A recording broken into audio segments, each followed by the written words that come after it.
रसगोल्ला देखु देखु समस्त मुहर पूरा पानी आसे जेहेतु ये बहुत ही यूनिक टेस्टी रेसिपी टे पूरा मीठा दुकान स्टाइल आज आम प्रस्तुत करवा रसगोल्ला रेसिपी टे पूरा पूरी स्पंजी बन बहुत ही यूनिक टेस्टी लगे। तो फुल वीडियो को वाच करूँ पूरा ट्रिक सहित जानीपारे केमती आपण मैंने पूरा सरल उपाय घरे आपको इजिली बन खाईपारे से रेसिपी आज आपको सेयार करी।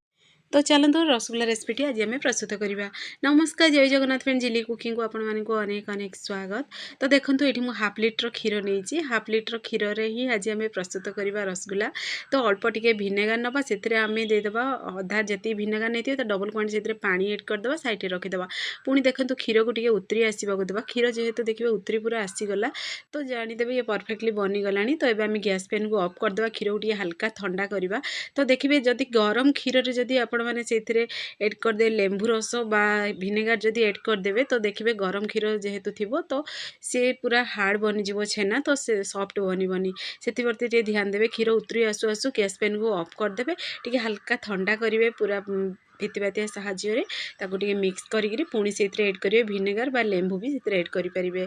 तो देखो आमर छेना प्रस्तुत भी हो सारा। तो ये चलते गोटे स्टेनर बा जाली नवा, जाली आम छेना को पूरा छाणी तार पानी छेना पूरा अलग करदे। तो देखिए ये बहुत ही यूनिक लगे। तो आपण मैंने थरे बनइबे ना बारंबार बनइबे। तो ये चलते जेहेतु हम से भिनेगार एड करते तो गोटे ग्लास पानी आम भलसे छेना को क्लीन कर धोईदबा। ये धोइबा द्वारा देखिए माने तार भिनेगार पूरा खट्टा पानी से चलीज। ये पानी छेना आमर देखूँ केते परफेक्टली पूरा बनी भी सारा। ये पानी को आपण मैंने छेनार पानी को तो आपण मैंने रुटी भी बनई पारे, ग्रेवी रे भी एड करें। तो देखो छेनारू पूरा पानी भी बाहरी गला। तो ये चलते ये छेना को आम गोटे प्लेट को बाहर करदे। प्लेट को बाहर करी आम देखो ये हाथ पूरा बैक साइड पार्ट्स रे आम पूरा छेना को ना चकुड़ी पूरा सॉफ्ट बनईदे, पूरा चिकना बनईदे। तो देखो यही प्रोसेस रे ही पूरा चकुटिबे भलसे। तो आज आम हाफ लिटर क्षीर रे पूरा 40 टी पूरा मिनी रसगोल्ला प्रस्तुत करवा। तो फुल वीडियो को वाच करूँ पूरा इजिली देखो बनई पारे। अल्प टिके छेनारे भी आपण मैंने बहुत सारा रसगोल्ला बनई खाई पारे। से हाफ चामच से एड करवा मैदा मुझे नहीं आप चाहिए कॉर्नफ्लोर भी एड करेंगे। तो मुझे हाफ चामच मैदा एड करी पुणी थे आगे मिक्स करदे। तो देखो केते बढ़िया पूरा सॉफ्ट बनीगला आम छेनाटी। तो आपण मैंने देखी जापे देखो पूरा गोटालिया अंश पूरा चलीगला, छेना आम पूरा सॉफ्ट बनी पूरा रेडी हो सारा।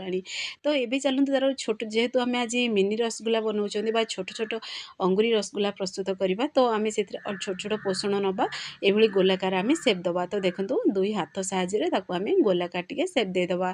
तो जमती भी देखिए पूरा टोटाल स्क्राच आसबनी से टे ध्यान देवे। तो देखो यही प्रोसेस रे सेम प्रोसेस आम सब रसगोल्ला बनईकि आम रेडी करदे। तो देखो आ गोटे भी आपण मानक बन देखी।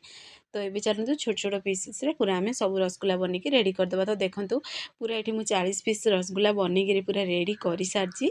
तो ये नवा गोटे आम पेन नवा से रसगोल्ला साइड रखीदे छेना को।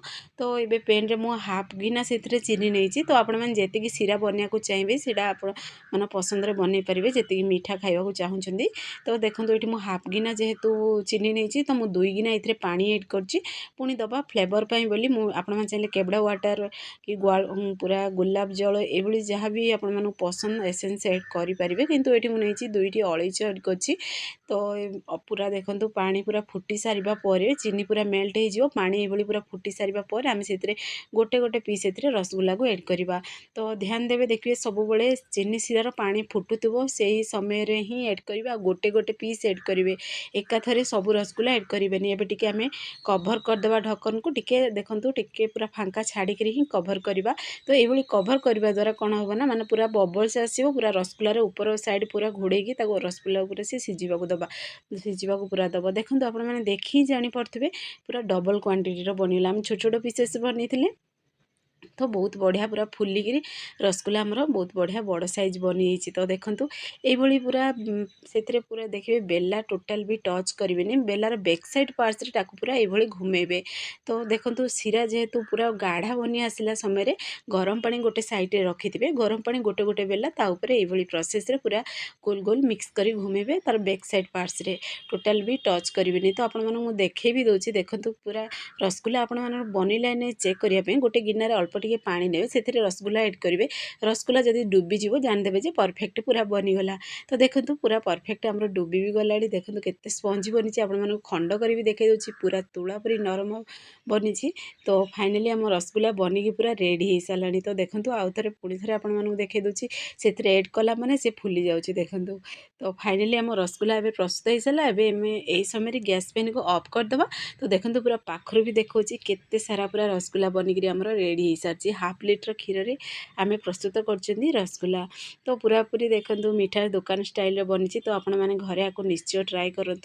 तो जदि आपण मानक भिडियोटी जदि पसंद आसो ताले सांग मानक शेयर करूँ, लाइक करूँ। चैनल जदि नुआ अच्छा ताले चैनल को मोर सब्सक्राइब कर दिंतु। बेल आइकन क्लिक कर दिंतु जहाँफल मोर सब वीडियो नोटिफिकेशन प्रथम आपण मानक पहुँचो। मुझे इजी इजी वीडियो नहीं आसबि आपण मैंने घरे देखी जाकू निश्चय ट्राए करेंगे। केमिति लागला निश्चय कमेंट माध्यम जनइबे। तो देखो कम समय कम खर्च आपण मैंने पूरा रसगुल्ला बनिक रेडी करेंगे। तो आपण मैंने निश्चय रसगुल्ला रेसिपी घरे ट्राए करेंगे। केमिति लागला मत निश्चय कमेंट माध्यम जनातु। से पर्यंत रोचे पुणी एक नुआ रेसिपी नहीं आसबि। नमस्कार, जय जगन्नाथ।